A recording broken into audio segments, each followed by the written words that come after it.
Saúde, os irmãos capazes do Senhor. Feliz de estar com vocês nessa tarde. Abra comigo a sua Bíblia. Primeira carta aos Coríntios, capítulo 15, versículo 51. Eis aqui vos digo um mistério. Na verdade, nem todos dormiremos, mas todos seremos transformados. No momento, no abrir e fechar os olhos, ante a última trombeta, porque a trombeta soará, e os mortos ressuscitarão primeiro, e nós seremos transformados. Amados, nós vamos falar hoje sobre o tema a morte para o verdadeiro cristão. Texto áureo, porque para mim viver é Cristo e morrer é ganho. Verdade prática.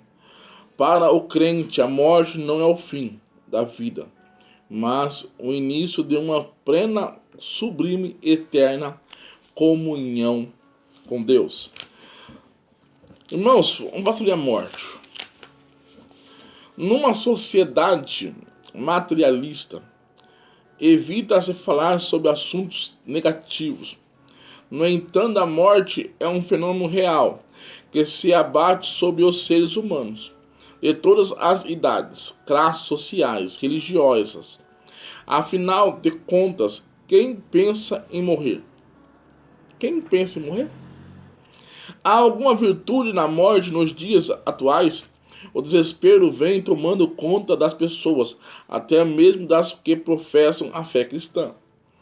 É uma pena que alguns púlpitos não estejam preocupados em preparar as suas ovelhas através da Sagrada Escritura para enfrentar essa realidade, que pode chegar a qualquer família sem avisá-la ou pedir licença.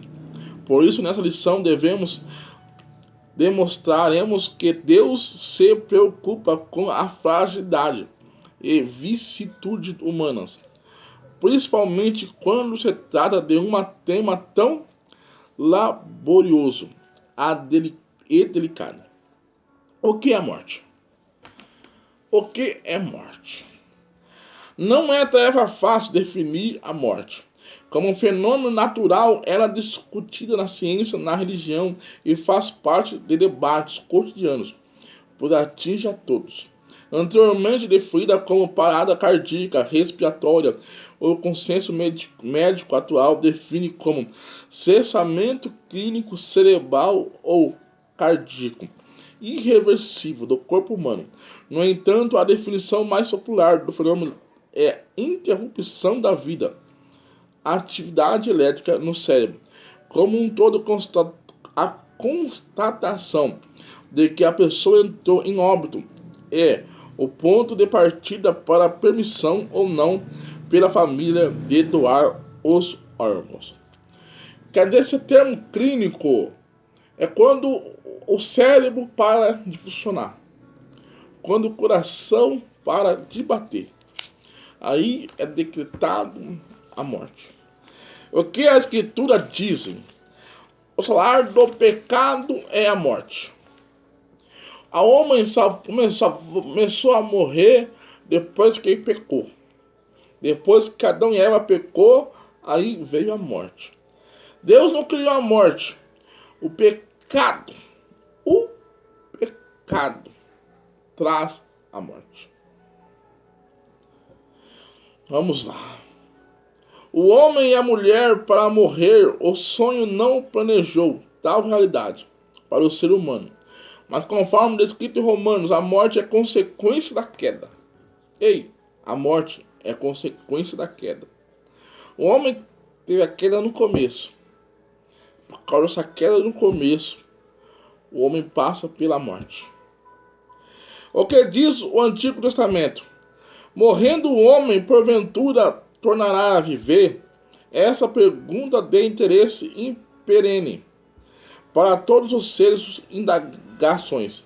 Como a vida após a morte? Existe consciência noutra vida? São questões existentes não muito resolvidas, até mesmo para alguns teólogos. Entretanto, as Escrituras têm as respostas. a essas perguntas. Sheol, em Salmo 16:10. O termo hebraico Sheol, essa palavra aparece ao longo de todo o Antigo Testamento. É traduzido por inferno. Sheol é traduzido por inferno. Tais expressões denotam a ideia de imortalidade da alma. A alma não morre. O corpo morre. A alma não morre. É a experiência de se estar diante de Deus após a experiência da morte. Tal experiência representa o amargo das expressões do salmista. A esperança da ressurreição. O patriarca Jó, muito a padecer, expressou confiantemente: e depois que meu corpo estiver destruído e sem carne, verei. Jó falou que mesmo seu corpo destruído, sem carne, ele ia ver a Deus. Quando a mim feita a justiça, verei a tua face. Quando despertar, ficarei satisfeito ao ver a tua semelhança. Os profetas Isaías, Daniel expõem a esperança da ressurreição como um encontro irreversível com Deus. Esse texto realça a doutrina da esperança na ressurreição. Quer dizer que há esperança na ressurreição desde o Antigo Testamento. O que diz o Novo Testamento? A base bíblica neotestamentária da existência da vida consciente após a morte e imortalidade da alma está fundamentada na pessoa de Jesus de Nazaré. Ele foi quem trouxe luz à vida, à imortalidade, ao homem que crê na evidência abundante. Porções bíblicas ensinam claramente sobre a vivência da alma humana fora do corpo, seja do crente ou do não crente, após a morte, não obstante a redenção do corpo e alegre comunhão interna com Deus, são resultados da plena e bem-aventurança ressurreição. Quer dizer que o homem e a alma do homem não morre. A alma do homem ela é imortal. O corpo físico morre, mas a alma não morre.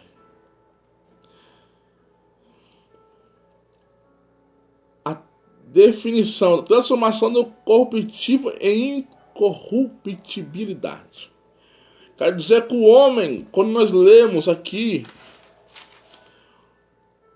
no versículo 1 Coríntios capítulo 15, versículo 52, num só momento, num abrir e fechar de olhos, antes a última trombeta soará, e os mortos ressuscitarão. Quer dizer, então, irmão, o morto vai ressuscitar. Essa é a promessa. A alma não morre, mas o corpo físico vai ressuscitar. Aquilo que era mortal, que é a carne, que é mortal, se revestirá de imortalidade. E quanto a isso, o que era corruptível, se revestirá de incorruptibilidade. E isto que é mortal, se revestirá de imortalidade. Então cumprir-se-á a palavra que está escrito: tragada foi a morte na vitória. Onde está, a morte, o teu aguilhão? Onde está o inferno, a tua vitória?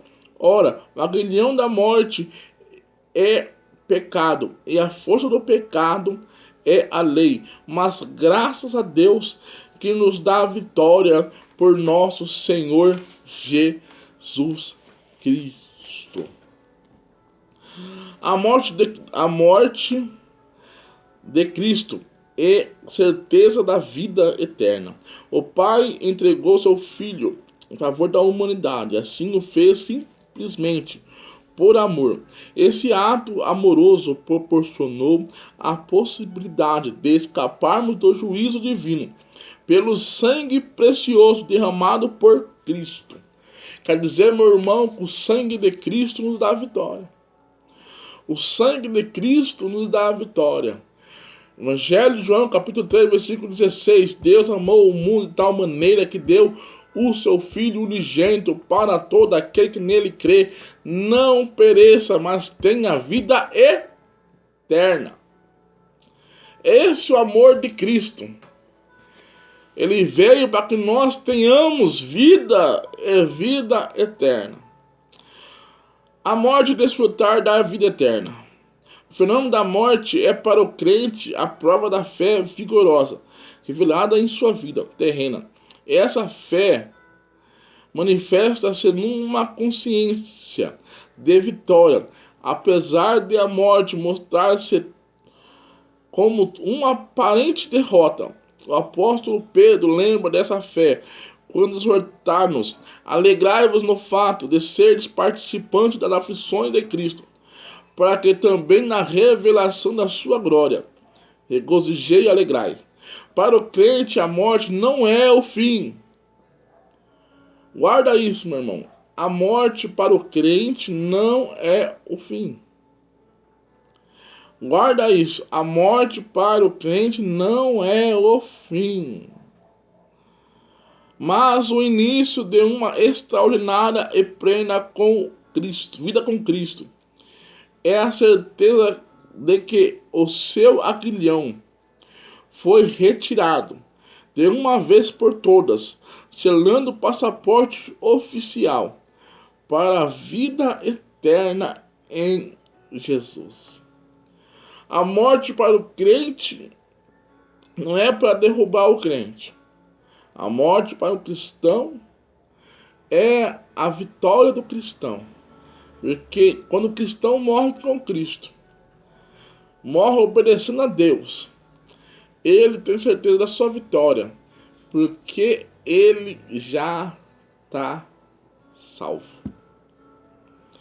Precisamos ter consciência de que a nossa vida é semelhante à flor da erva, e ela se esvai rapidamente. Todavia, tenhamos em mente que o viver é Cristo e o morrer é lucro. Portanto, não se prenda a questões passageiras e efêmeras na peregrinação existencial. Preencha sua mente com o Evangelho. Assim, ao final de sua vida, poderá jubilosa entoar o que o apóstolo Paulo declarou no final da sua carreira: combati o bom combate, acabei a carreira, guardei a fé. Desde agora a coroa da justiça me está guardada, a qual o Senhor justo juiz, me dará naquele dia, e não somente a mim, mas também a todos os que amarem a sua vinda. Ei, que nós possamos dizer isso quando as nossas forças físicas não aguentar mais, quanto o nosso psicológico, físico não aguentar mais, que nós possamos triunfar com essas palavras: combati o bom combate, acabei a carreira, mas guardei a fé.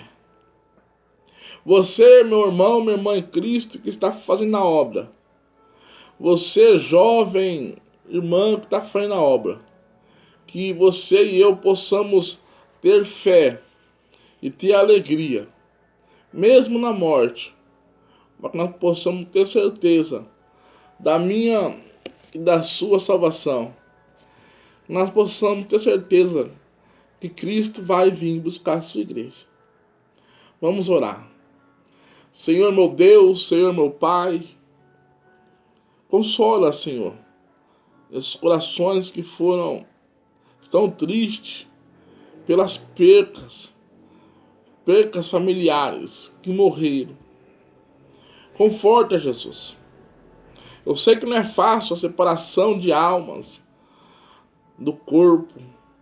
Eu sei que não sente saudades, mas que Jesus, o Senhor, venha ter misericórdia dessas pessoas, dessas vidas. O Senhor vai ter misericórdia e venha abençoar cada família, cada vida que perdeu o seu ente querido. Em nome de Jesus. Se você não é cristão, eu vos convido a aceitar Cristo. Se você já é cristão, eu vos convido a ir para a igreja, adorar a Deus conosco. Se você está parado, está doente, está desempregado, eu vou orar por você outra vez, para que as portas sejam abertas, para que a bênção aconteça na sua vida. Vamos orar. Senhor meu Deus, meu Pai, abre a porta de emprego, cura os enfermos, sara as doenças, liberta os cativos. Em nome de Jesus. É isso, Pai, que eu te peço, que eu te agradeço. Em nome de Jesus. Amém.